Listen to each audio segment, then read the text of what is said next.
right. Hello, everyone. This is ViriX Dremcore. What's good? The face buttons control different sounds. How are you feeling, brother? Oh man, I'm honored that you would, have me here want to talk. Yeah. Come on, bro. Come on, bro. I scrolled through your Instagram the other day and Oh figured boy. out you were on so many things so early on that is just amazing. It's truly amazing. Let's just dive into it. Let's go with the first question. How did you get into production? What got you into music production? Let's see. Well, I always wanted to, make music for video games. I started kind of playing the piano when I was 3, and then my mom and dad were like, "Oh, you have ear for music. Great. We're gonna put you in all of the classes." Mhm. And then right around when I hit like 10, I was like, I think I played some video games. I think it was like Ape Escape for the Mhm. PlayStation and some other stuff, and I was like, oh, I want to make that. But the thing is, like in America at that time, there was no like where we had all like the hip hop and stuff. Mhm. The UK got all the drum and bass, which is basically two sides of the same coin. But I'm trying to explain what drum and bass is to everybody, and they're like, "What? Why go so fast? Nobody can rap to that." And I was like, and I was a 10-year-old or 8-year-old or however old I was. But when I hit high school, it was like my dad got me this program called Music Creator 2003, and that was my first well, I think no, I think slightly before that I was messing around with Pro Tools in the community college had these like audio classes, and my mom, I wasn't supposed to be there, but my mom worked at the college, so it had the little in there. Mhm. So she got me into them, and I was like, "Whoa, this is so cool." And I tried to back then Pro Tools, back then that was like the what is that, like early 2000s, like 2001, 2002.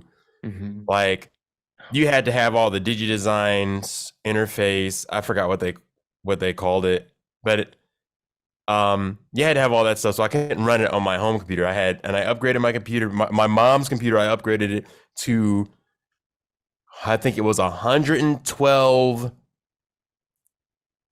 megabytes of RAM. And Yeah. I was like, yes, Pro Tools 5 LE, I think it was called, or no, I don't think it was called. I think it was Pro Tools 5 Lite or something. And I tried to do my best to put something in. I think I still have the old file that I made in there. Mhm. And then when I got to high school, it was Music Creator 2003. So I had a little bit of experience then. But even then, it was just like making some stuff there. And then at the college, I would make some stuff in Logic. Mhm. And they had Reason. And then one day, when the box really opened up, when this guy at my high school, he was like, "Hey, yo, it's this thing called Fruity Loops. You used to make beats. You want the disc?" And I was like, "Sure, okay." I installed it, and I feel kind of bad for this. I wish if I found him, I would actually give him the money for actually, because I didn't know. I put the CD in, it was like, register your product. I'm like, okay. So I registered his software under my name. I think I saw that account is the same account I have to this day. Oh, word. And so like if this ever gets if this gets around to him, like hit me up and I'll just give you I'll give you the money for it. Because $49 it cost back in the day. no, the 49 was for the lifetime warranty. The actual price of the producer edition that time was, I think, 150, and I think it's still 150 now. Crazy. They kept it. They pretty much kept it, and it was such a cool, like, it was really like when Polly was saying yesterday at the not yesterday, but at the Sidechain meeting, when he was like FL Studios kind of for like the more gamery type thing. He was right, because like when I saw Pro Tools, it's like, here's your thing, here's this. It wasn't trying to be flashy. It was just here's your stuff. FL Studio was like, whoa, here's fades, here's like, and I mean like like graphical interfaces. Like this looks cool. So that's kind of how, that's a long answer about how I kind of got into it. And then I bought a drum and bass sample pack from Sam Ash, to which I still use to this day. So it's so dope. yeah, So you that's kinda- started on FL actually, like this is the OG DAW that you were still working in, right? yeah, the FL, well, Music Creator was actually the one that I started in that my dad got, and then FL is really where it took off. There's a song on SoundCloud called it's called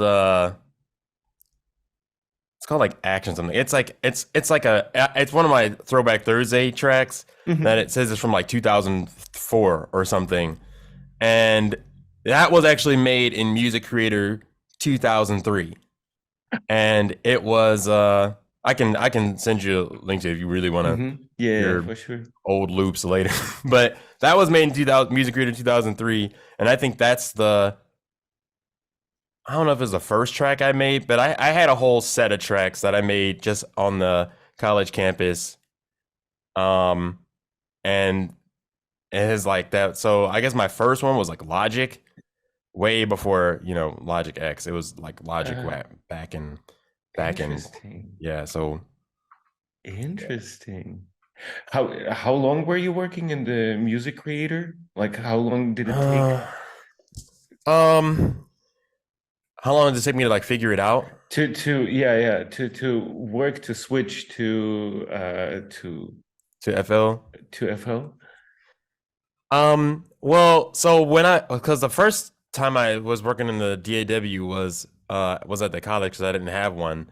So they kind of showed like, okay, this is what the mixer is, this is what the track thing is. You just drop in waveforms, and then they talked about what MIDI was, and it was like musical instrument digital interface. I remember saying those. My sister always, she's like, yeah, I remember you saying that like so proudly when I sat in on the class one day. Like she came in one of the classes and I said that. Apparently, I said that very proudly with lots of pride, and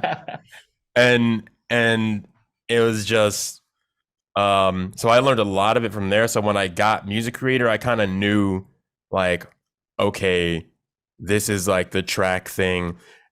This is like you put your waveforms there, and it came with like a Smart Loops sample library or a sample CD that had some like Smart Loops demos on there. And then FL Studio, I picked that up because of the drum rack in Reason had the little like sequencer things. You like light up the thing. It was like, the little 16-step squares. FL Studio, the thing that used to pop up was the drum sequencer thing. And that reminded me of the drum rack. No, drum rack is Ableton. Redrum, yes. yeah, yes, not drum rack. Redrum and Reason, and I was like, oh, this is like Reason. So then, so that's kind of where that bridge came from. But the Music Creator bridge came kind of from Pro Tools. And then actually, even when I got FL Studio, what I would do is I would export the patterns, because I didn't know anything about song mode. I exported the patterns out of FL Studio and then put them in Music Creator and made them that way. Fire. Because that worked. Yeah, I was like, well, this is okay. And I saw that like you were talking about AI in music production back in 2019, which I think is like really earliest of the adopters out there were catching up on this. Really? Yeah, well, to me it is, because I mean, wait, I was just talking about it, I don't remember that. Absolutely. I saw a post dated 2019. So it's absolutely, it's like a fact from your own life. Yeah, it's like I sometimes I feel like I just be saying stuff, and then what do you think about, like, what do you think about AI and music production today? Some of the things I heard is not bad. Like I'll give this generalization for AI in all of the spheres, like music, visual art, writing, all that stuff. And most of that stuff, because there is some ethical caveats. But like somebody said it in this YouTube video, and they said it, and it made a really good point. AI gives you like C grade work. Like it's okay. It works well enough. But if you really want to like go far with it, then you still have to sit and take it and work with it. I mean, they're like advanced calculators. So AI and music is going to be, I think, where the worry comes. It's like, well, I'll say this. It's like people say like it's man versus the machine, but actually it's not. It's man versus man using a more powerful tool against the other person. So it's like AI is like, you know, a hammer or like I don't know, any kind of tool. So you could use it to help people, or you could use it to bash them in. And so record labels and stuff, like they've been trying to screw, we all know they've been trying to screw over artists for years, for decades. Yeah. So now they're like, oh, cool. We can actually just like take all your stuff and then put it into this AI. Oh, we'll have just this virtual version of you just generating music for us forever. And we own all of that. And it's your likeness, but we own your likeness. So we're going to use that against you instead of using it to help you. Now, music artists can actually take it and use it more for you, like use it for them. I'll say this, and for I don't know if the word like posterity or for whatever, for the record, if a music AI comes out that is similar to like Stable Diffusion, where anybody can just download it, run it on their computer, and just make models, if that happens with music, I will be the first, maybe not the first, but I will be one of the early adapters. I will make a model. I will put all my songs to a model and give it to people and be like, here is the model. And this is the Dreamcore challenge. Here's the model. I will go and make a song that sounds better than me with this model. And I will also use the model and make a song. But because I know, like like I said, the AI gives C grade work. So if you're a person that is not fully aware or is inexperienced in that field or the thing that you're asking about, you're going to think it's fine. But everybody that knows about it is going to see the error. So I'll take the AI and be like, okay, let's tweak this. Let's tweak this. Let's tweak this. Okay, let's put this into a MIDI. Let's transpose this, change it. So it'd be like AI on top of AI on top of me on top of AI on top of, like, it'd be this recursive regenerative thing versus somebody that says, well, look, I just made 70 drum and bass tracks. I'm like, okay. That's great. And they all sound okay. So that's my thought. It's a tool. People can use it, or they can't, or they won't. Do you think this is like where we are heading towards, that people will be, or what do you think will happen? Like how will artists employ AI?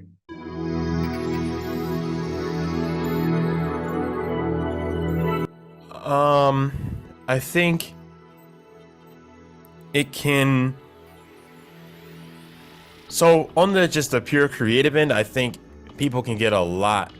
artists can get a lot out of it, because it can save you a lot of time.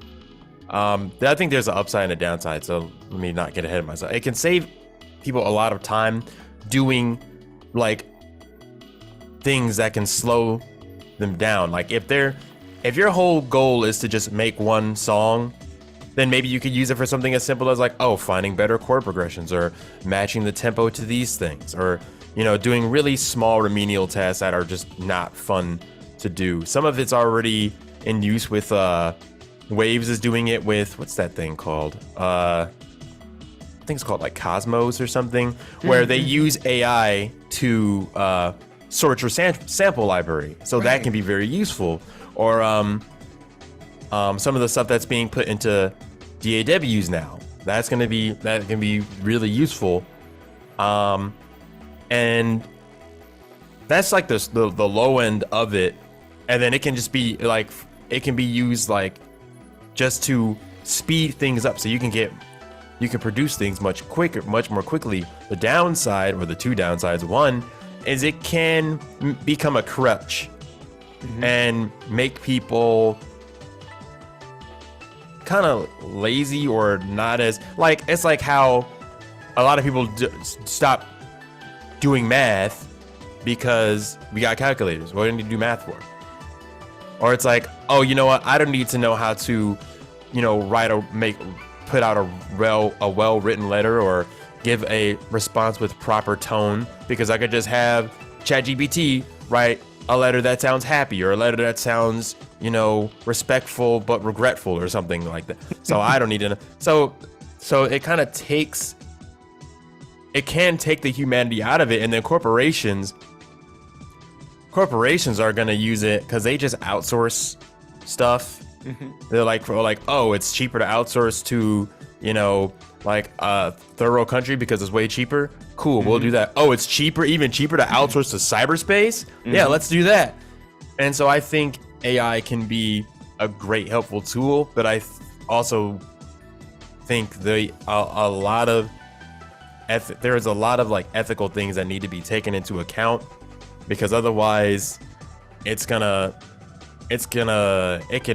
cause a lot of issues. Right now it's really just a wild west of technology, or wild west of AI, so I'm kind of excited for it. Dope. And on the ethic note, now that you mentioned this, like, I found a very interesting quote that I would like to have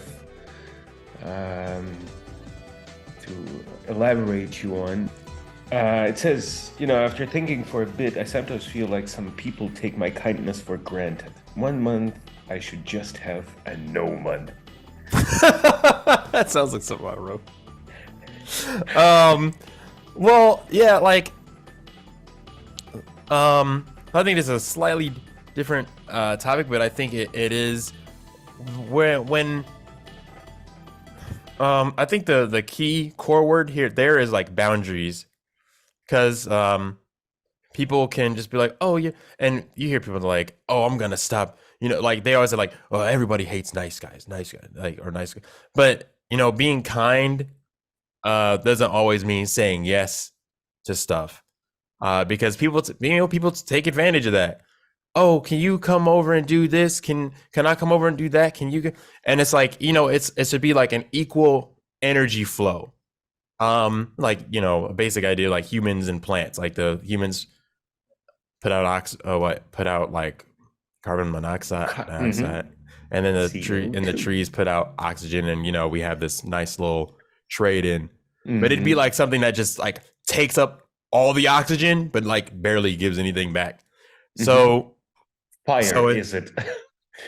Yeah, you said fire. Yep. Yeah. Fire. Oh well, that's a perfect thing then. Like, so they're like fires, because they'll just come and take, or they'll mess up even if they don't like aren't like actively taking something, they can mess up the energy in the environment. Like if I had a person that came over once, and they're a cool person, but they were going through all this stuff, and they were just like yelling and screaming on the phone, and I'm like, yo, you gotta like chill that out. Like, you said you wanted to come over and hang out, that's cool, but you gotta put the phone down. And they're like, okay, but then they wouldn't, and it's like, okay, I'm gonna have to do something, because it's like you gotta, it's like it's that trade-off. So sometimes, going back to the saying no thing, it's like you have to know where the limit is. If it's like, okay, I realize I'm giving more than is being received, then I need to stop. I mean, because like, so I'm a Christian, and so one of the big things there is like serving. But it's like serving me. It doesn't. The catch is it's supposed to be like equal. It's supposed to be like an equilibrium. Sometimes, you know, sometimes it's more give than take, and sometimes it's more take than give, but it should balance itself out. If you're always giving and someone's always taking, I mean, you have nothing to give. Like, if you know, like, if I have no, like, if people keep asking for $10 and I need and I need $12 so I can pay my light bill, and I'm giving you 10, then I don't have enough to pay anything with. Right. So it's like, okay, I have to, like, there has to be this balance of doing that. There's actually an album me and a group called Unity came out with called Year of the Villain. And it's not really about villains, but it's really about, when you start saying no to people, especially the people that just ask for a lot of stuff, they're like, oh, why you being mean? Oh, why you're just being rude. You're just like, they see you as a villain because they see you as a villain because you're not just doing everything they want you to do. So it's like that Year of the Villain album was just like, no, I'm not coming over your house. No, you can't borrow my games. No, you can't come. And it's like, oh, David, you're supposed to be nice. You're supposed to be great. You're supposed to be giving. Why you say no? And it's like, because I need, I need some too. So that's where I can't remember exactly the context or what somebody was asking during that time when I wrote that, but yeah, I think everybody should have a no month. So it's just or no border in general, like where you, in my opinion, like where you just in the same key, like, yes, it is giving, but sometimes you have to differentiate and you have to cut it off because it's not sharing, but feeding on whatever you were providing, and it's like, taking everything from you. Yeah, I agree to that. So much stuff in there.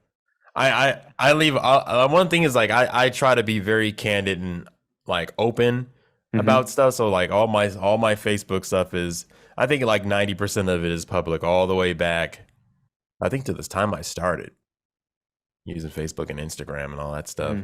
Do you mind telling me how you make it work, given that, like, what's your eyesight situation? How much do you see actually? So I have what's called optic nerve hypoplasia, which is basically, it's like while my eyes may work like normal, the optic nerve is underdeveloped. So my brain does not get all of the visual information from my eye. So it doesn't process all of it, which equates to seeing very little detail in things. And I think that throws off my depth perception. So it makes it so that I can't focus on like a certain spot. But it doesn't look like, to me, it doesn't look blurry. It just looks like it's just not there. So like I can see color and all that stuff, but it's like looking at stuff at like a lower resolution. I guess you could say I had that from birth. And every time I go see my eye doctor, I ask, like, hey, you guys figure out a thing for, developing optic nerves yet? And she's like, no, that doesn't exist yet. I'm like, would you take it? Would you like if they come up with a chip that they can implant, that like Neurolink? Complete, exactly. Like if it fixes this entirely, would you take it? I might. One thing one thing that's cool is that my eyesight, because it's nothing wrong with my eyesight is not degenerative. So it's not like it gets worse over time. So it's like, you know what? Because I've been reading about that, like the stem cell stuff that they're doing. But what I found out is that it works for a bit and then it like slowly gets bad.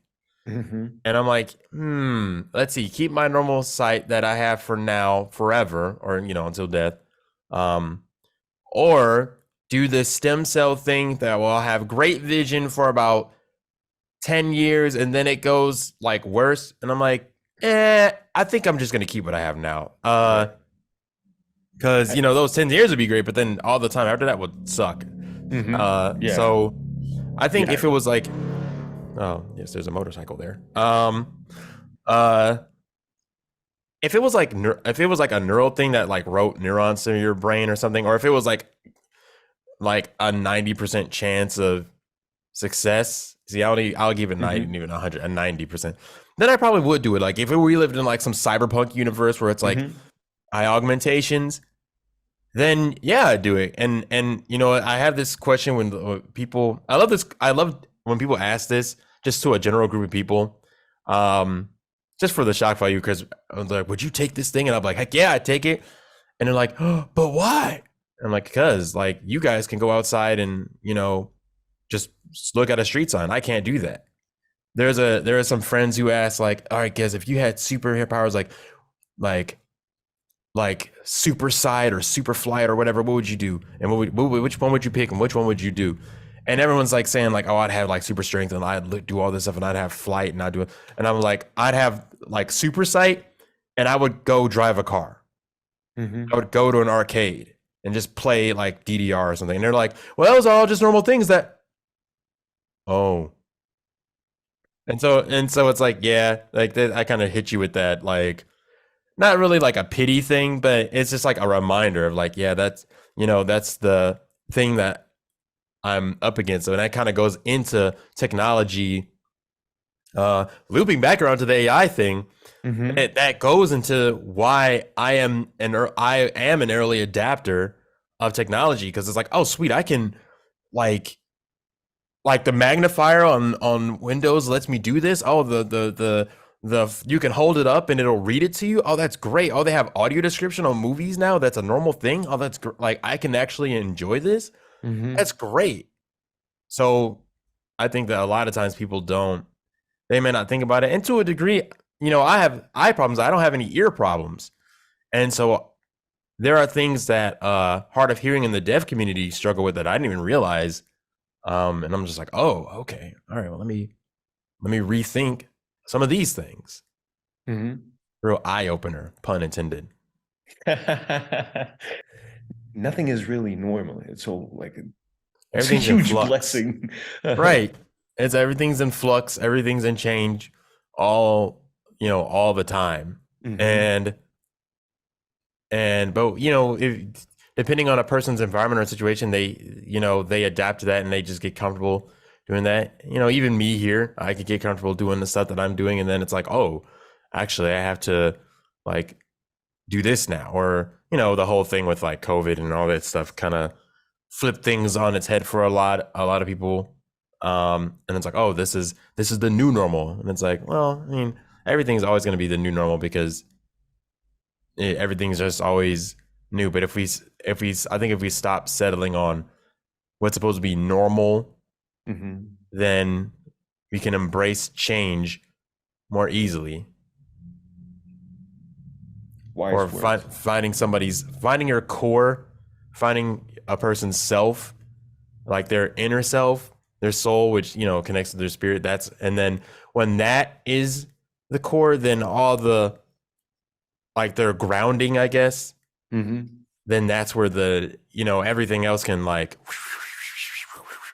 and that you know that's how I kind of am where it's like you know my core groundedness is in God, and then there's me, and then everything else.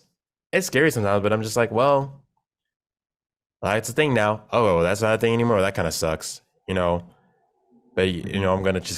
I'm just gonna keep moving. Like if technology just was like one day, then I'd be like, well, I guess I'm gonna try to do something else. I guess I'll go back to playing a normal piano. That's, that's a very sober view on things. I mean, it's definitely gonna be scary. It's not gonna be like, oh well, but it's gonna be like, I mean, I can kick and scream, but that's not gonna, you know, I'm a very like logical person, which can make me a little insensitive sometimes.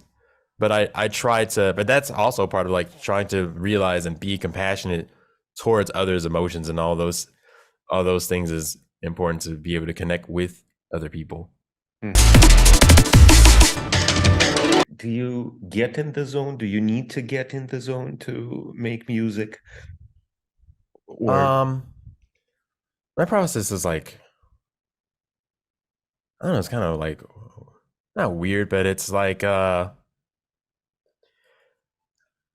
so So now, at least nowadays, when I make a lot of the music in my head, and then I'll come and sit down and be like, okay, how do I take this thing that's in my head and then like make it so that everyone else can hear it? And it's not just music, it's all the stuff, like some of the game projects I'm working on, or audio drama stuff, or any really anything.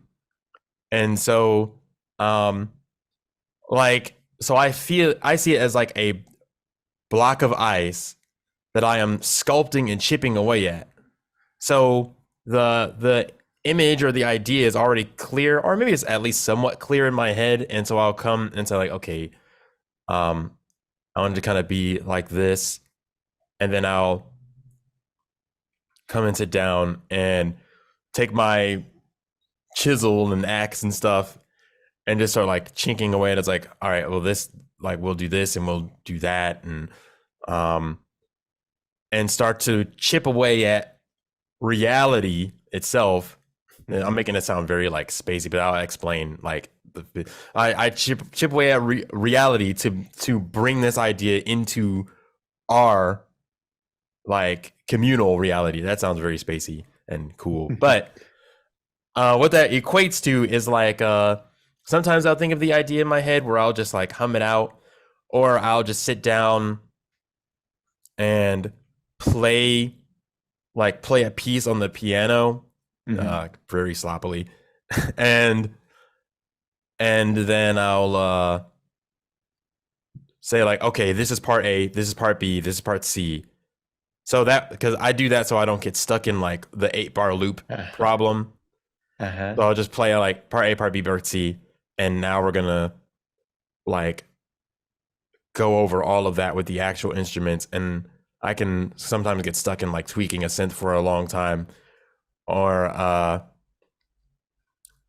something like I can get stuck in tweaking sounds for a long time and then lose the idea. So I try to map it out. Or sometimes I'll just sit down and try to like and play a couple of things and like, okay, this is a cool start to an idea. How do I finish this? Or how do I get this to make this type of sound, or get that to get this type of feeling? And sometimes it takes a long time, and sometimes it doesn't. So you just said like, do you have all the 3 parts? Is it something that you have in your head quite immediately or quite fast? Because you just said like you lay out the part A, B, C, which sounds like you have the whole piece pretty much. I have like, with the song I showed recently, Sidechain, I had, well, okay, so like I played the song, I didn't give the names in Sidechain, but the one that's kind of like it's called Elegant Course. And that song, that was the one that's like the kind of drum and bass sort of like ambient one. And that one actually, so that was a commission. And so when people give, a lot of times I'm making stuff now, it's for like projects or other things. So I have to sculpt it around that project, because it's like, all right, I have to make this to serve the other person, or to serve the need of the project. So it's like, okay, what are the feelings they said? Like, okay, something like arcadey, something calm, something like drum and bass, but a little like carnival-y, a hint of that. So I'm like, okay, what can I do in there? And for a while, like the sketch of it, so I have some sketches of pieces that sometimes, crystals. Hold on, I'll be right back. There's a doorbell. German comedy. Knock, knock. We ask the questions. Okay, yeah, so that's like the sketches sometimes sound a little bit different because I'll just get stuck. But then where the piece comes together for me really is like the melody. So the melody and then the chord progressions, like I very, very, very rarely start with the drums. Like I always start with melody and chords. And so that one part where the melody came in, I think it's like something like that. That part where that comes in, it's like that melody came in and said, because before the song was kind of going, wandering around, like I had a general idea, but I didn't have like, I don't know how this is gonna go. It's kind of just hanging out.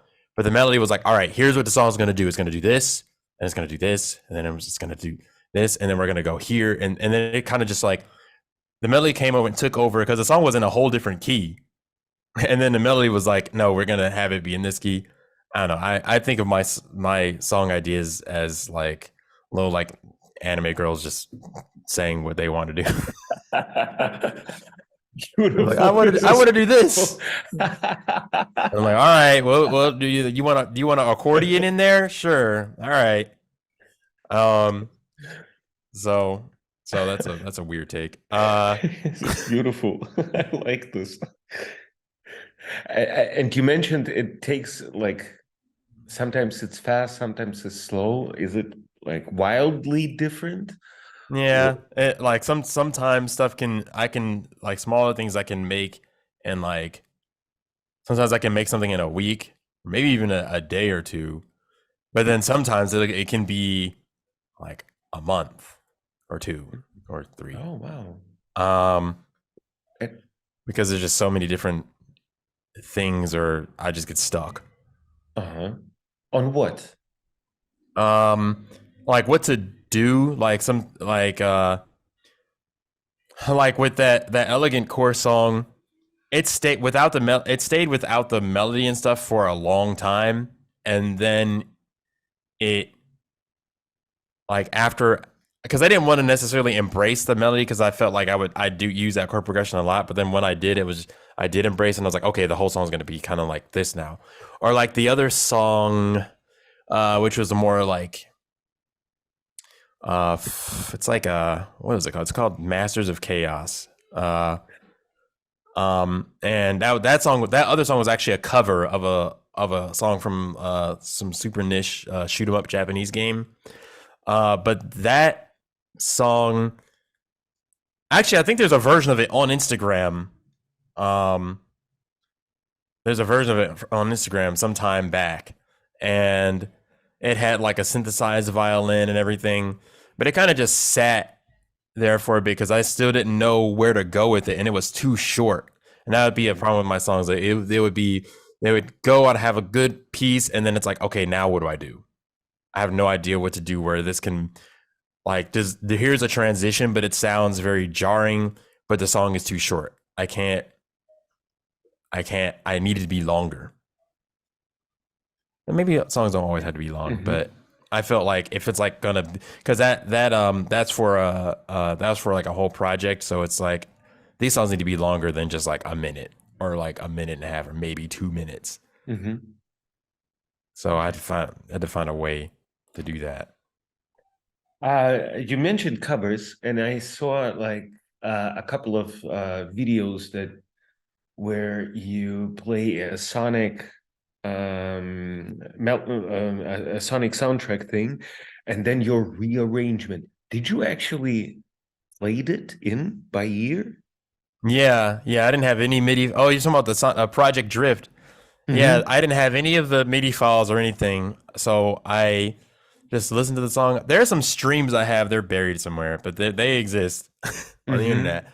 Where I am actually like listening to it, and then I go and play it. I did the same thing with a cover.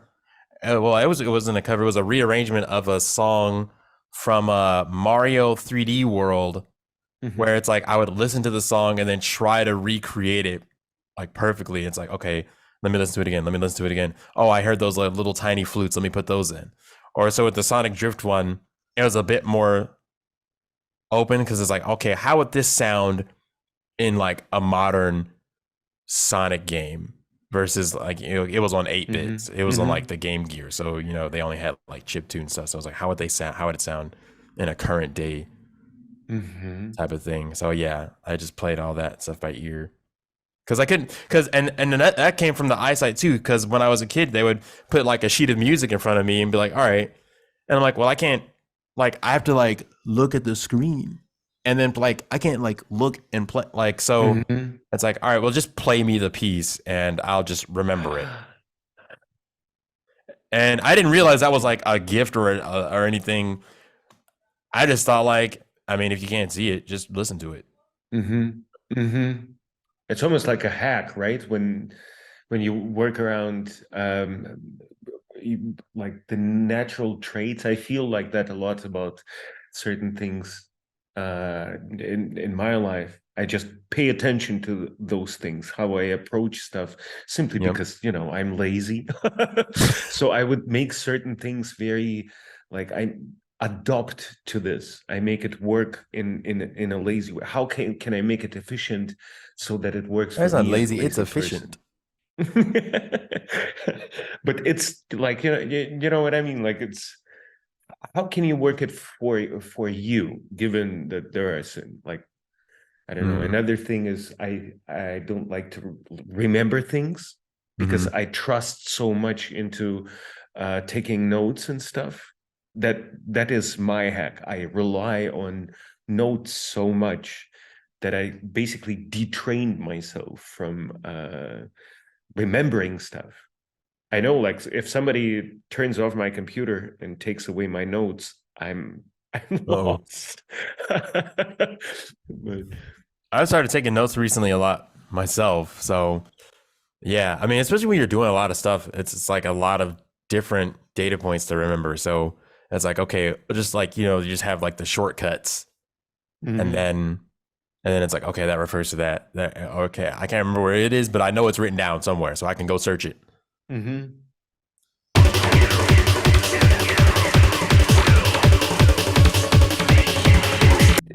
Speaking of this update to how it would sound, like, you are a sound designer from, like, what I, I heard Yeah. from you, and what I take is something that you enjoy much.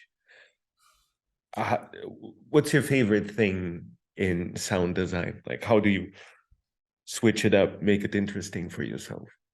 Um, I like making, well, let's see. So I was gonna honestly, I like making the music more than the sound design, but my favorite thing in sound design is uh I like making like very sparkly sounds. Like a lot of stuff in sound design, uh I got inspired by like a lot of stuff in Kingdom Hearts and Final Fantasy and stuff. And it's like, how do they like make, like, why does it sound so sparkly? How do they make it sound so like crisp?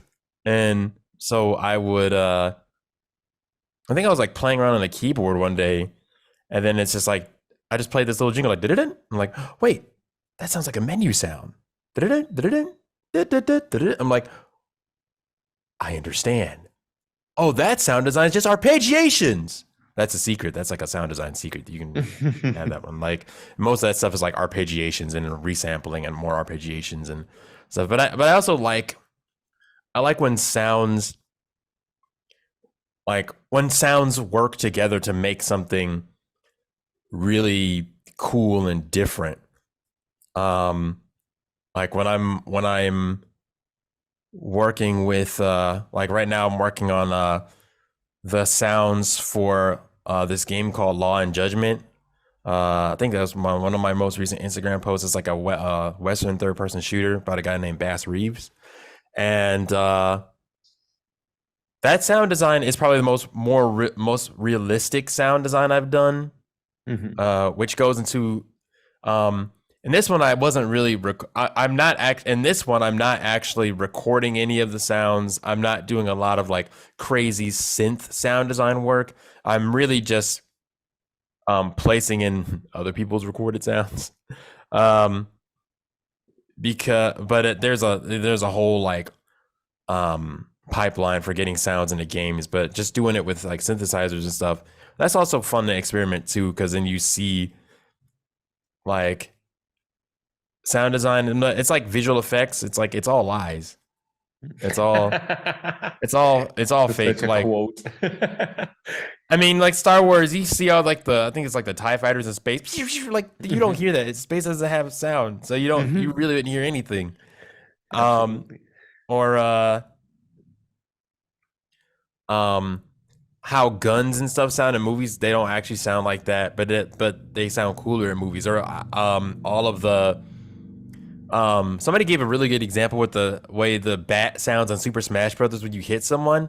That is not how a bat sounds when it hits anything. But it doesn't matter. And this one thing I noticed about the Eastern stuff versus the Western stuff, Eastern being like, Asia, Western being like America, Europe, all that. Like they really tie more into the emotion of how something feels versus how something actually is. And that's what that's where I really like. It's like, I don't care. It's like, well, this character's like, how would it sound for this robot to be walking? Well, it's made out of titanium and it weighs 50 tons and they're walking on ground. Nobody cares. Nobody cares about any of that.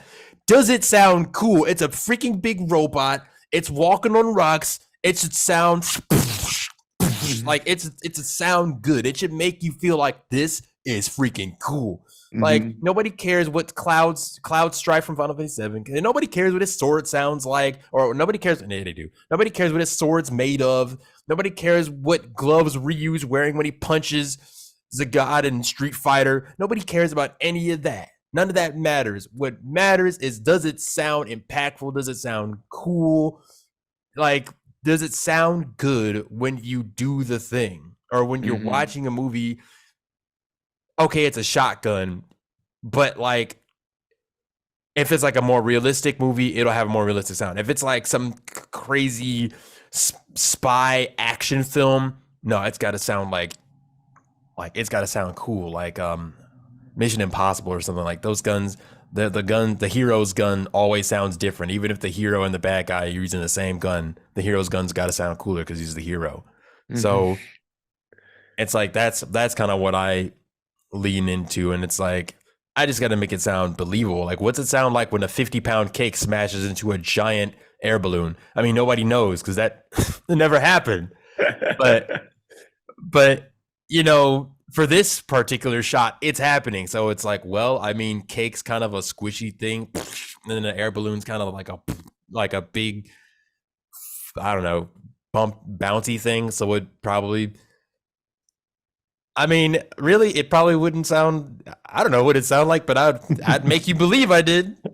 It wouldn't sound that impressive, probably. Yeah, it probably wouldn't sound as. Most things sound like something else entirely. That's another thing that, like, people mishear stuff and get spooked because they associate the sound with something else. Yeah, it's really an often like still, like you released a pack for Unity, right? With like sounds for computer games. Yep. Did you make all of them? Mm-hmm. Fuck no. Because I was going through them like, come on, bro. You nailed so many sounds that all of us know. Oh yeah, all those sounds, a lot of them. So some of them I did use like samples, but then what I do is I take the sample and tweak it and change it and mess it around so much that you wouldn't know that sample's even there. And then a lot of times I'll use Serum, like VST Serum. Serum is really good because it has very accurate like oscillator. It has very accurate oscillators, so you can, like, all those like little in anime, how you hear those little, like, exactly, like they can recreate those really well, where other synths can't do it as good. Well, I don't know. I think maybe Native Instruments Massive can do it, but their interface is terrible, so I don't like using it. But Serum can do it really well, and so when I want to do something like there's a sound in Ape Escape when you jump into like you go into the level, it plays this little type of sound. And Serum is really good at recreating something like that, because back then, like, a lot of those guys were probably you guys and gals, because they're both doing sound design. More women also make music and do sound design, for the one person that doesn't know that. But they're probably using the hardware synthesizers to do that back then. But now software is good enough where it can recreate that, and a lot of that stuff is just arpeggiations, LFOs, ADSRs mapped all to just like, it's all just like frequencies sweeping everywhere, And some of it I still don't quite know how to, like, I'm still trying to work on how to figure out how to get like really impactful stuff. Like I listened to the sounds in Tekken 8 and I'm like, oh, they made the sounds like beefier. They it's like they put a sound goodizer on and it was like, where it used to go like, it's not, it's like that hit sounds like a hit. Like, he's just punching somebody's elbow. It sounds like he's kicking a wall in. Absolutely. You mentioned a serum as a VST that I take like one of your favorites. For some things, yeah. For other things, no. Like what I notice about me is I don't. This sounds like me like 10 years ago. I'd be like, he thinks he's so good. Like I don't use very many when it comes specifically to the serum and silent. Well, those specifically, I don't really use too many presets, or I use them as like a starting point because a lot of times I'm trying to get like, okay, I need this sound to like, wow, like, okay, then I'll make it just do that. But I'm just trying to get better at making it sound like more beefier and modern. Silent, I like using when I want like a really crisp, like a really crisp, like saw or something, because and it's actually because of a flaw in it. Like the oscillators aren't as good, so there's a lot of aliasing, but because of that, it has this sort of like buzzy feel to it, but it's really good at making making really crisp 8-bit type sounds or 16-bit sounds. So it's really good at that. If you want more modern stuff, I would say Serum probably can do it. Or I've seen a guy use phase plant.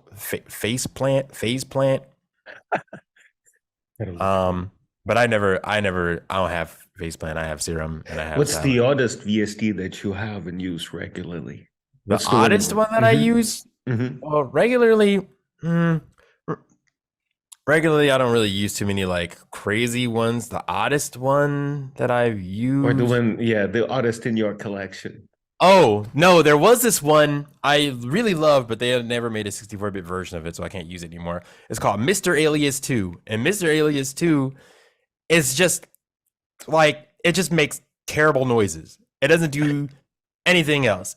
It just makes noises. It's bad. If you want a musical sound, don't use that.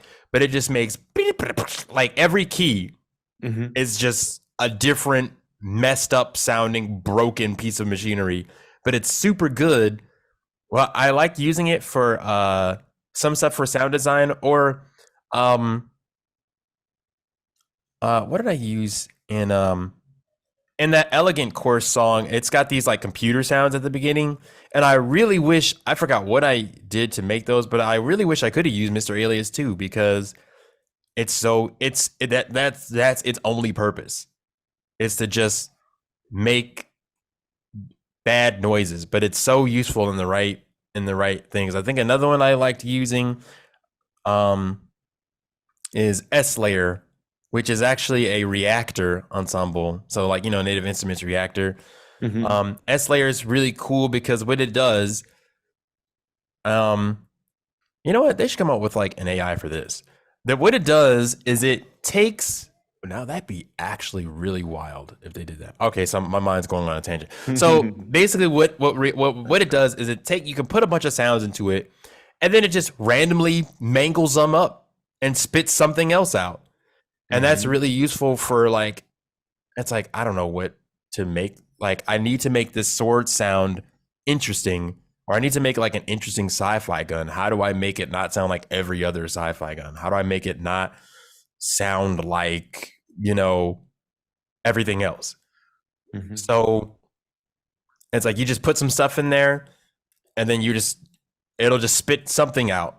And it'll be something. Will it be good? Well, I don't know. That's the part of the surprise.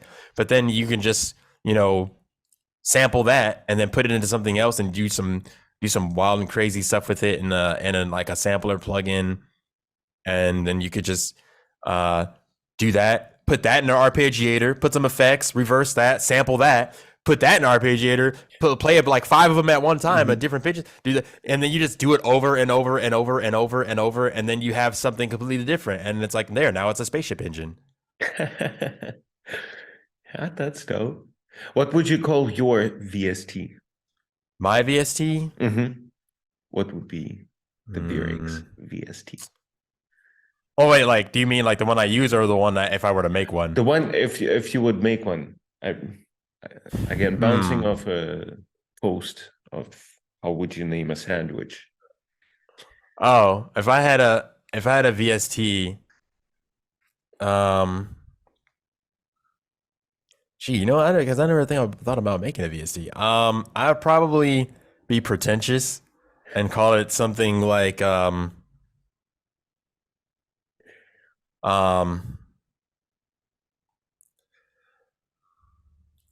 let's see, probably like Crystal Key or something. I don't know, very Square Enix. Like, because I made some patches and a couple of things, and one of them was called Crystal Keys. So it would be like a VST or a sample library that's just full of like very smooth, like bright sounding, sparkling like leads and some stuff for chords where it's like, that sounds like, you know, it's like the audio version of like a very little update to officially show what it to show what this can do. Glossy piece of geometry. Glossy piece of geometry, beautiful. Would it look geometrical as well? Yeah, it would look kind of like how my my old logo used to look before it was like the flattened one where it's like the seven shards. But it would look kind of like it'd just be this. It would look like something from Square Enix, probably. It'd look like some big thing, some big piece of or collection of geometry in, like, it looked like someone's first 3D render, like they just found the reflection checkbox and they put it on, and then they put like particles and smoke everywhere. And then when you would play something, you know, it couldn't just be like a normal, it'd have to like light up or something.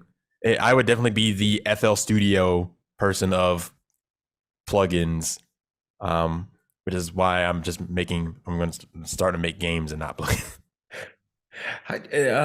Talking about games, like you already mentioned or sent it out to the Sidechain gang a while ago, like a whole Unity-based music experience, basically, that was reacting to, like, I was controlling the music and then the environment would react to this and change to this. How did you teach yourself this, or did you like sign up for courses or something for this? No, a lot of that was like all of it was teaching myself. I feel like weird saying it because it sounds like I'm bragging, but it really is how it was. And there's old streams that are still on YouTube that of me just like sitting and working on it. There's like streams you can find all the way back to before it was like a moving thing. It was like this. It was supposed to be like an anime girl like moving, like doing dance animations, like standing on a platform and things around her, because it was supposed to be like a music video thing, or you would control the music and the cameras and the angles would go to the music like a music video. But I ended up throwing all that out. And a lot of it was Googling and piecing stuff together, and more Googling and more piecing more stuff together and more Googling. Because I knew I wanted to make something like that, and really that was just kind of like my idea of a business card. Like, I want to, like, it was really, so when I would go to game developer expos, you know, you'd have people with all these like big TVs showing their stuff, and I'm like, I don't want to show my stuff, but all I do is music. And, you know, music music is cool, but then when you get in a space where it's like multimedia, it's like, hey, I make music. Oh, okay, that's nice. And then, you know, they just walk off and you're like, oh, okay, yeah, well, cool. Everybody, you know, and there's like a billion different composers. So I was like, okay, I don't know what I'll do. I'll make a thing. And instead of me just saying I make music, they can come and play literally the music. Mm-hmm. And so I can also have my big screen. So I guess there was a bit of like egoism in there because I'm like, I want the big screen. I want to have the big sound. And so I made it for that. But also it was a proof of concept for a game that I still want to make. Yeah, a lot of it was just Google and trial and error. Crazy, because 3D has been always super intimidating to me. I think like this is my personal note where I have deep respect for people who dive into that, because that space is super tedious in my opinion. You know, coding is very 2D. Everything in coding itself happens in it's just logics. You just follow the path and try not to break the logic. But 3D space is so different because it's 3D. Oh, wait till you get to like, you know, imagine programming for 3D. That's yes, it's I can't imagine programming something like coming up with the math for 3D, but 3D itself, once you enter that space and try to do something there, it completely blows my mind. So shout out to you. Yeah, thanks. It's I am not the programmer. I am just the guy who uses the designer tools that the programmers make.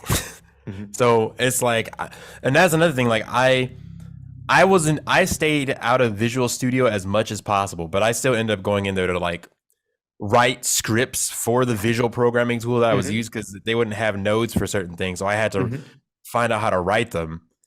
And it was cool to learn how to do that, but it's like, I don't want to do that again. But I'm most likely gonna do it. I'm gonna keep doing it again because I want to make the thing. But yeah, 3D stuff is like a whole thing. And what is it? Trig and calculus maybe?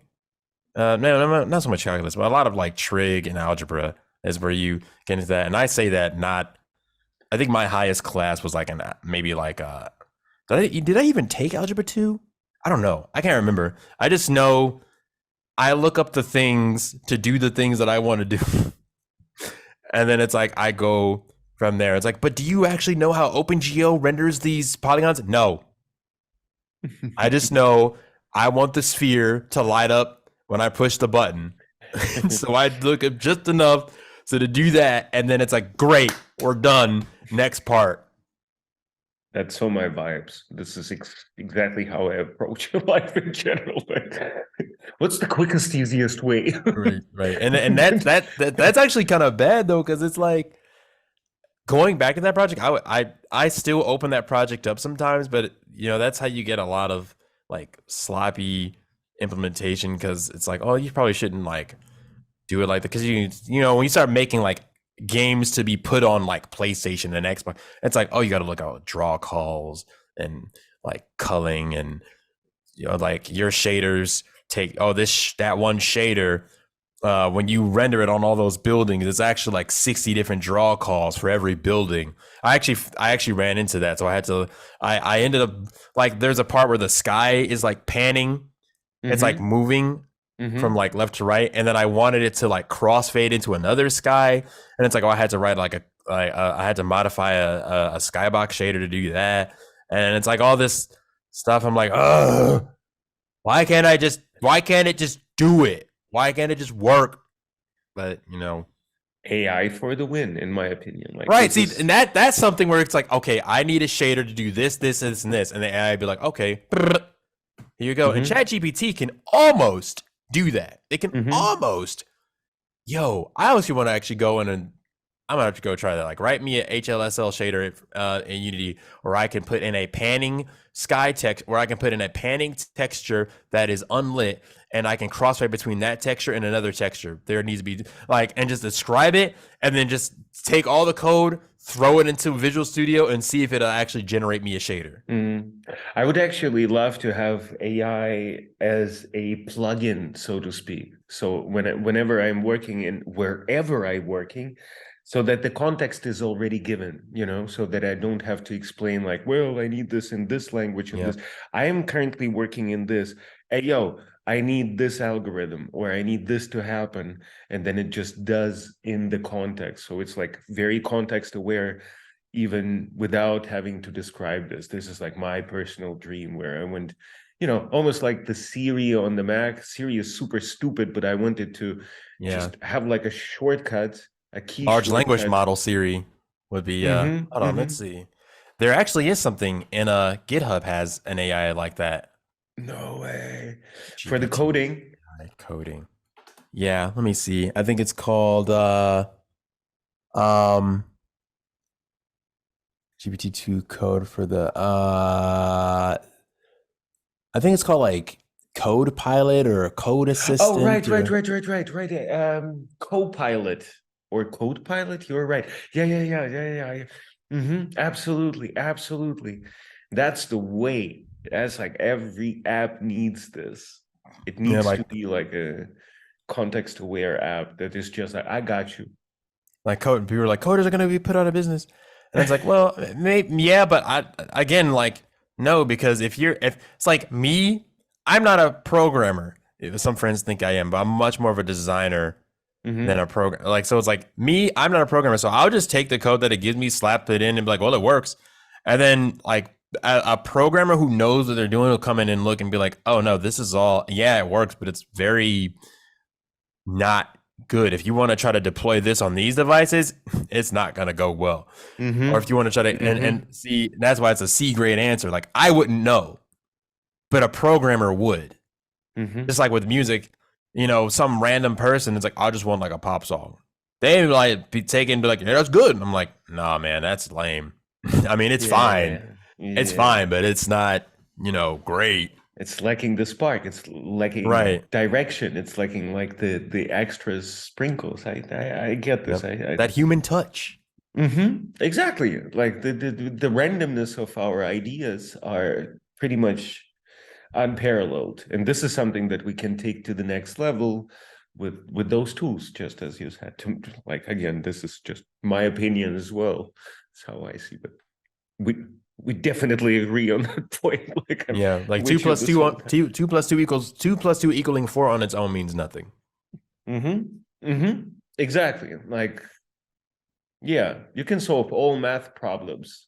You still kind of do those breakthroughs. You still kind of come up with challenge the ideas, challenge the theories, and that's our job. This is how I see it as well.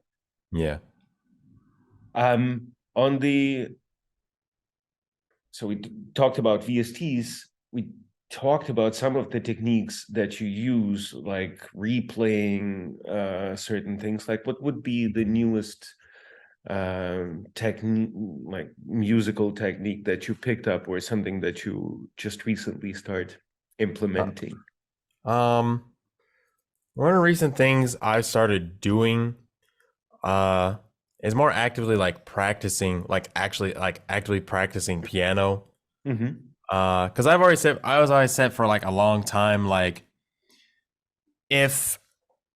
I still can't do this, but it's like, if you can't, if this is gonna sound very highbrow, haughty or whatever, but it's like, I think if a composer, you really see the true composer if they can sit and play the pieces, or they know, and even if they don't play them well, I can sit down on the piano and I can actually play this. I can compose a song without the need for VSTs and all that stuff.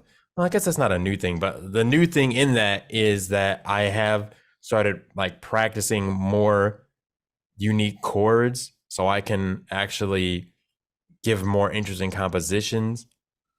I'm trying to think of what else I've been doing that's newer. In Maybe the like door, maybe in the door, if you take the door into account.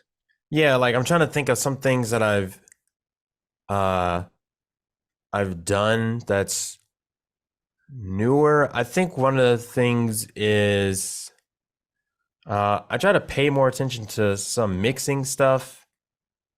Because I didn't used to pay that much attention, but it's like, okay, let me try to let me try to organize more things, especially when I have like really complicated projects, like try to put some stuff in folders, try to like really, learn the ins and outs of this thing so that I can more quickly utilize it. Another thing I started doing is it's not so much in the DAW, but it's like a management thing. Cause I'm trying to think of something that's like music wise that I do, but nothing like like even in the most recent songs, nothing really new, I guess, except for just trying to integrate more live instruments. Is just like organizing how many projects I'm working on at a time. Because I would get to the point where it's like, oh, I got like 7 songs that I'm doing for these things. And because a lot of these take forever, it's like, okay, I got to limit myself to 4 songs at a time. After these 4 songs, I can't work on anything else until I'm done with one of them. Oh, So wow. So interesting. yeah, so it's like, because they're all like big songs, or I see them as big songs. So it's like I finished the Elegant Core song, so it's like, all right, now the song that's in that place is the game Near Automata. Mm-mm. Oh well, it's a cool game. It won Game of the Year 2017. Not Near Automata. It's actually the first one. It's Near Replicant. But anyways, there's a cover album for that me and a group are working on. But that's what's in that part now. And me and a girl are gonna be singing. It's this girl named Cavatina who does a lot of vocal work. We're gonna be singing the chorus. Well, it's like a Gregorian type choir. We're gonna be singing the choir parts to this song called Incomplete Stone that was from the game. And so that's kind of the thing that's one of the songs I'm focusing on now. And another song is like a song that has a vocal in it. So I guess the newest thing I'm doing is, like I said, incorporating more real sounds, like real vocals. The other song had a violin in it. Like incorporating more of that because I think even just one sound, even just one real sound brings the whole song up to a new level. And it's what all the pros do. But it's like, okay, let me get this realistic. VSTs have not gotten to the point where it's unintelligent, like it's undistinguishable from the real thing. Maybe AI is gonna change that. Probably. If they start coming out with like they had some like Swam, I think that's like it's like a sample thing that's like synthesize like woodwinds based on algorithms. They might do it, but as of now, you still can't like beat like a real vocalist. You still can't beat a real instrument doing the thing. So that's my newest thing, is putting in real instruments, whether it's a person's voice or an instrument. An acoustic, a real acoustic instrument. Right, a real I mean, or it could be electrical, like, but just like a live instrument. Because it's like, as much as I love like doing like electrical guitar stuff when the synthesizer, it's like collaborating and giving up all the power, all the control is like, because that's what I do. It's like I plan a whole thing out, and it's like, okay, it's gonna go this way, it's gonna go this way, it's gonna go this way. But then part of me is afraid of like, if I give someone else some of that power, they might not do as good of a job. So it's like I have to lend that over and trust them that they are going to do a good job. And so it's like, why are we working with them in the first place? Like, I'm working with a lady, and Her name's Jackie Cohen. She does a lot of like house and R&B stuff. And the thing is, like, we started working and it was like, these verses are okay, but these choruses aren't good. And then it's like I don't want to be the person to like ruffle feathers and stuff. So I would just be like, okay, well that's fine. I can fix it in post. I was like, no, I'm not fixing it in post. I know you can. I've heard your other tracks. I know you can sing, like, do this again, and then because they want the same thing. We all want the same thing. Mm-hmm. And so it's like, we both want a really good track. So it's like, okay, do it again until we get it right. And I'm going to like sit here and work on this until it's right. It's not like, the AI can now do good enough. Right. I want to do more than good enough. So that's why like my thing is getting live instruments, working with the people, collaborating, and getting and receiving constructive criticism. It's like, this sounds good, but this, like, everyone's like, oh, that sounds good. It's like, okay, but what doesn't sound good? What could be better about this? Because everybody can just be like, oh man, that sounds great. And it's like, okay, but what doesn't sound great? Give me the bad. And I'll have to, but a constructive bad. Mm-hmm. So Interesting.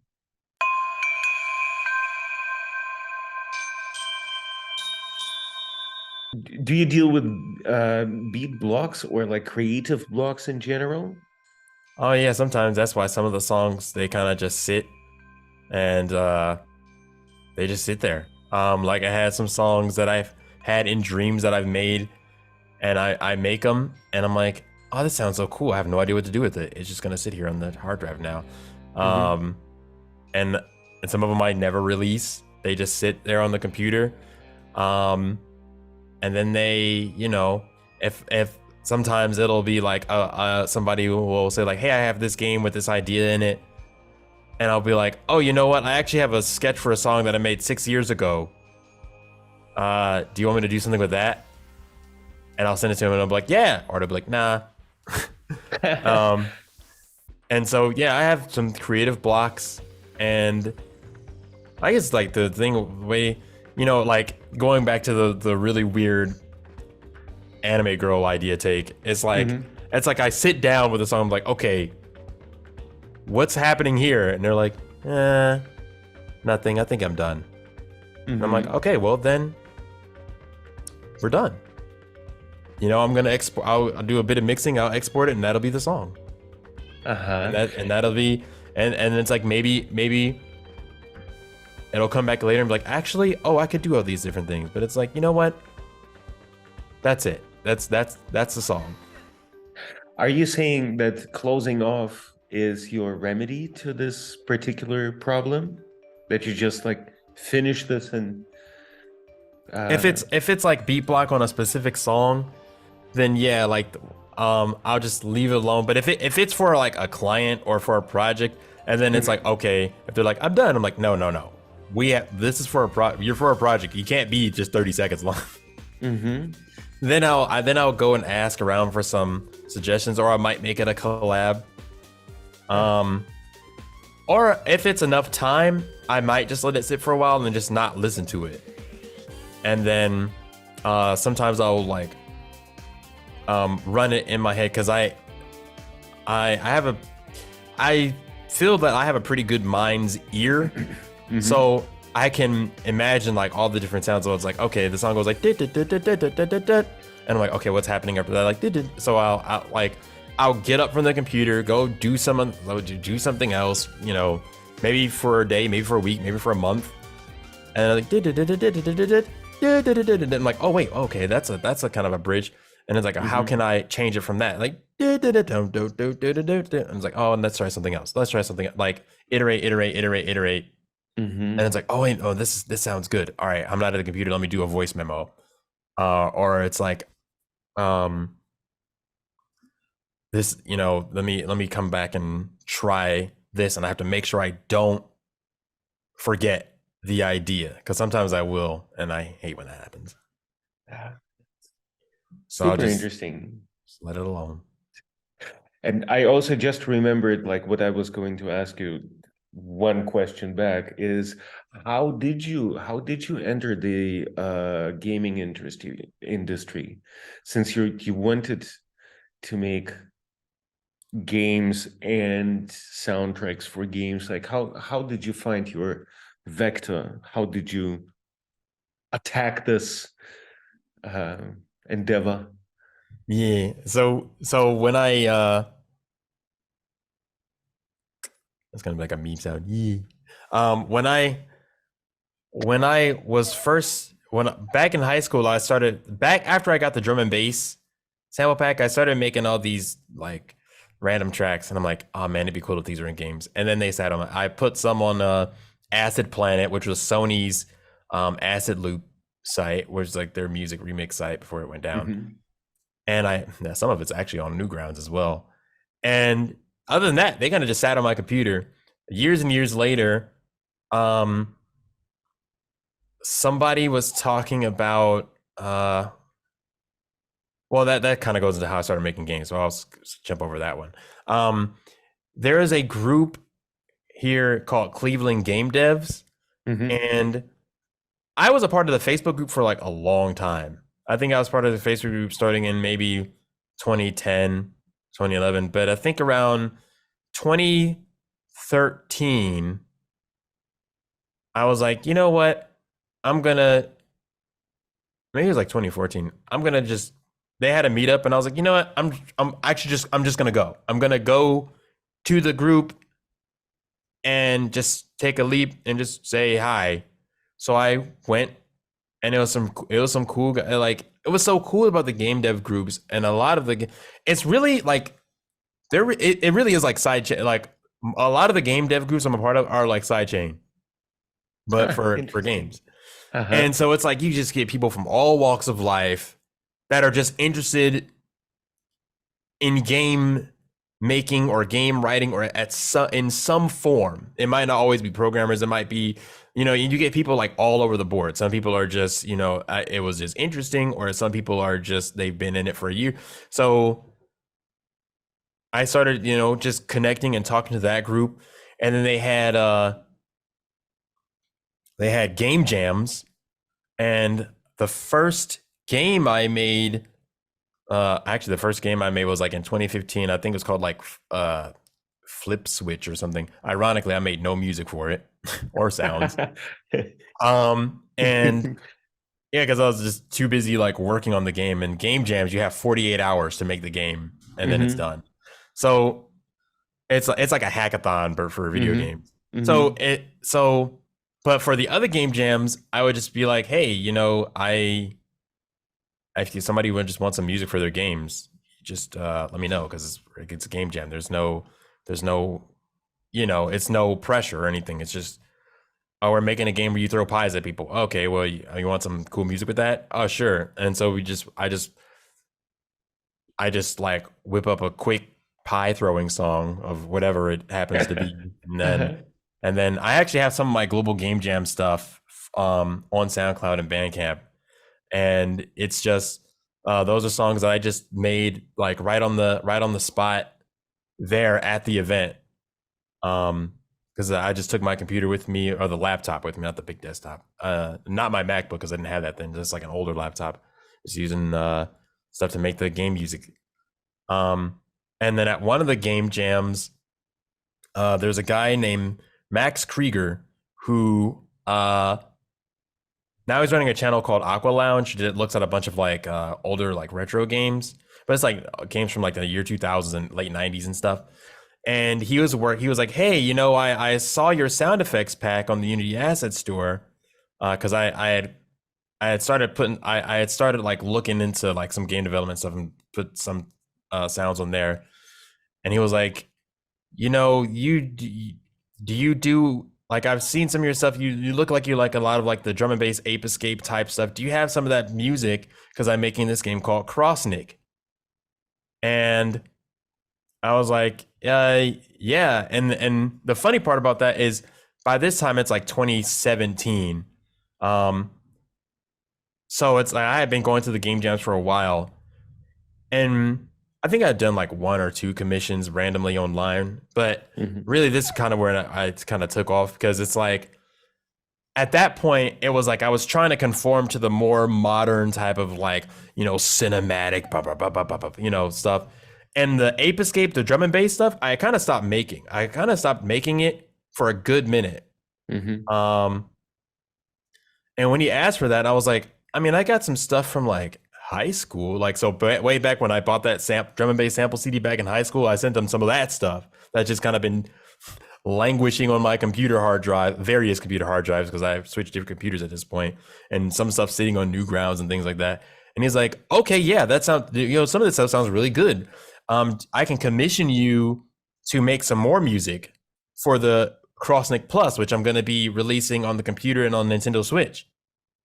And I'm like, okay. Actually, I don't know if I didn't know if it was going to be on Switch at that time, but you know, we met at the game jam, at one of the global game jams, and then so he commissioned me and another artist named DVI to make some tracks for Crossnick Plus, and that is the first game, that is the first shipped game that I have music in that is on an actual video game console. It's like an actual Nintendo, and I guess like the you know, the headline, the big inspirational story about the big inspirational peak of this whole thing is that in high school I was like, I'm gonna make video game music, but I have no idea where to start. I'm just gonna make music that would be in a game, and some of that music is actually on the Crossnick Plus game on the Switch. The start screen song is that, and then there's I think like 1 or 2 other songs, but all the other ones are just like new songs that are commissions. Yeah, that's kind of how I got in there, just going to the events and going and working directly with other developers and doing that kind of thing. Commitment, and over longer stretches, and then just and just keep doing it. Like I'm not, like how I'm working on this Bass Reeves one. That's not a commission. That's just me working with a group of people, but that's in another group called Melanated Game Kitchen. So that's, you know, just working with another group of people doing that, and just being a part of the groups that are doing the stuff that I wanted to do. That's there's the inspiration for everyone. Like be like, if you wanted, I want to make movies, I want to make music for movies, it's like, then go to those places and, you know, interact with those type of people, and it'll happen. It's like what happened. It's like what Mario was talking about, Vince Drive was talking about. Absolutely. Yep. Talking of games, your top 3 favorite games of all time, if you would just pick 3 of them. You can't just pick 3. What? Off the top of your head. Off the top of my head, Sonic Shuffle, Child of Eden. See, I'm picking these games based off the soundtracks.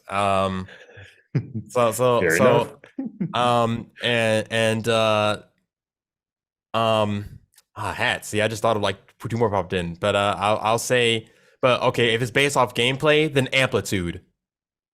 Sonic Shuffle, okay. Child of Eden, and Amplitude are like the 3 ones that I pop up. But if I had to only pick 3, because there's like a bunch of other ones that I like other things in. And who would be playing your funeral? Like, this is going to be like who'd be playing my funeral? I don't know. Whoever wants. I mean, I would. Dead or alive, like, who would you like to play your funeral? You can pick anyone, whether they are dead or alive. Who would play your farewell?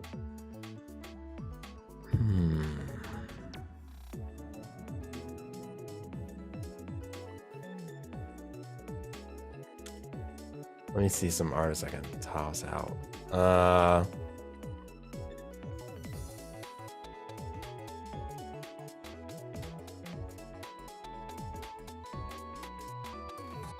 Oh man, I can't remember his name. The guy that, I mean, I'm just thinking just based off the music. the guy that made the music for Kaze no Notem. Kaze no Notem composer, which means message of the wind. Hold on, what's his name? Ryuji Nishida. Okay. And I say that because there's this one song he has called Solitude, which I would play at the end of every stream. I don't really do it too much anymore, but that song is like, man, that song is like chill bliss. Okay. Yeah, absolutely. It's an interesting, like, I love this question because it kind of boils down to what you would like people to listen to if you had to make everybody listen to somebody. Right. And that's a weird thing because it's like I don't usually play my music for people like when I'm in the car and I'm playing through music, it's rarely like, ooh, let me go play my playlist. But then every time somebody's like, oh, that sounds really good. Did you make that? And I'm like, no. And I'm like, and then I get like, oh wait, maybe I should play you some stuff that I made. So I don't know. It'd be a mixer of him and maybe some of my stuff will be in there somewhere.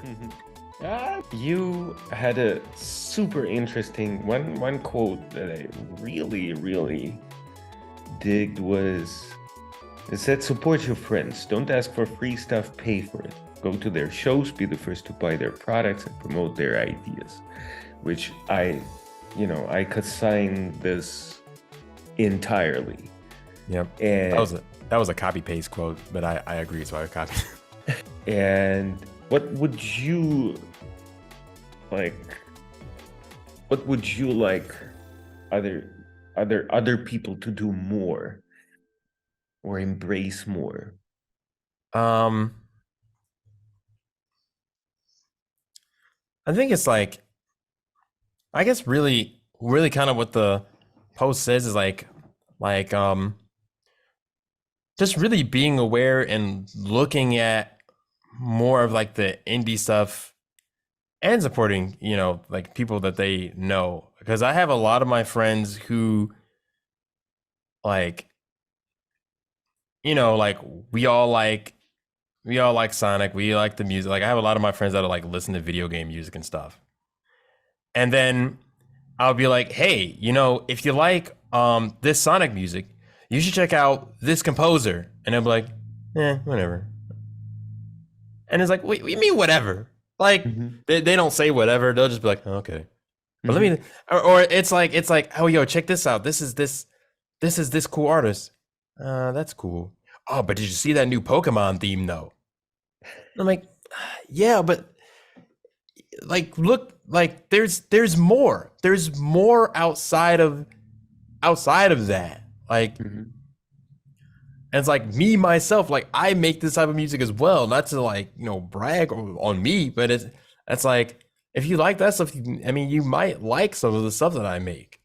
It's like, I have friends that it's like, they would listen to one artist like, oh yeah, I heard of this guy. I'm like, oh, well, you might want to check out some of my stuff because I do that. And they're like, oh, okay, well, maybe. I'm like, maybe. Okay, well, whatever. So sometimes some of my friends don't. They may not like check it out as much, but because they see the music connected with something else. So it's like, unless it's connected to like a visual or something, there's like, oh, okay, well, and it's like, okay, so I see what I got to do. I got to make something in Final Fantasy or Pokemon, and then you'll pay attention. And that might not be entirely true, but that's kind of how I feel based on like some things. Like it's like when, and I used to do this too. Like I would listen to music from Persona 5. And it's like, oh, wow, I need more music like that. And then somebody pointed out in YouTube comments, they're like, that's just acid jazz, right? And I'm like, wait a minute. What? Because I used to say, I was like, oh, yeah, it's the Persona music. It's the Persona music. And then so I looked up acid jazz. I'm like, oh my gosh, it sounds like Persona. No, Persona sounds like acid. And then so now I'm like, I'm like, yes, this isn't like. Do not say this is the Persona music. It is acid jazz. Mm-hmm. Mm-hmm. So it's like realizing the wider picture. I wish people would realize the wider picture of where something comes from versus just seeing that thing and being like, this is this thing. Oh, that's the Pokemon music. Oh, that's the it's like, okay, like Jet Set Radio. It's like, oh, that's the Jet Set Radio font. No, that's called graffiti. It's street art, and Jet Set Radio just used it. But now it's Jet Set Radio graphics. Jet Set Radio graphics for graffiti is wild. Sonic CD music? You mean New Jack Swing? I get it though. I used to do that. I used to be like that, and then I was awakened to like, oh, this is actually things like doing that research to find the roots is where the music really comes. It's really like where it really comes out, because then you can get at the root of like what is being made. So it's like, oh, it's not just like Final Fantasy 13 music. Oh, this is like contemporary orchestra mixed with some jazz fusion and a little bit of, you know, this thing and that thing, and then that makes it so that people can talk to people outside of video games or outside of the reference. Because if, you know, when I talk to other people about like, I can't just say, oh, I like music, I make music like Final Fantasy. Like, that doesn't mean anything. I don't know. Is that like, what is that, like a movie? Is that a game? Like, so, you know, saying the genres is like, oh, okay. ViriX, I thank you so much for this conversation. Oh, definitely. Thank you. I appreciate you so much. You are such an inspiring talent. I appreciate you too. Again, I'm honored to be talking to you on this. Yeah, this is more like I said a bunch of like spaces, like, you know, with these ice blocks and anime girls and AI, and it's like beautiful. What does that even mean? It's what is that? Beautiful. It means I'm pretty sure, like,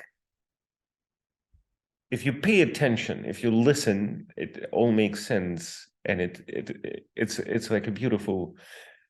You do have beautiful metaphors for stuff, and an incredibly beautiful mind. So, thank you so much. Well, thank you again. I appreciate it. ViriX, it was exciting. It was insightful. I truly appreciate this, and I'll hit you up really soon again with the next the next round, and see you on Thursday. All right, I'll do my best to be there. Peace, brother. Well,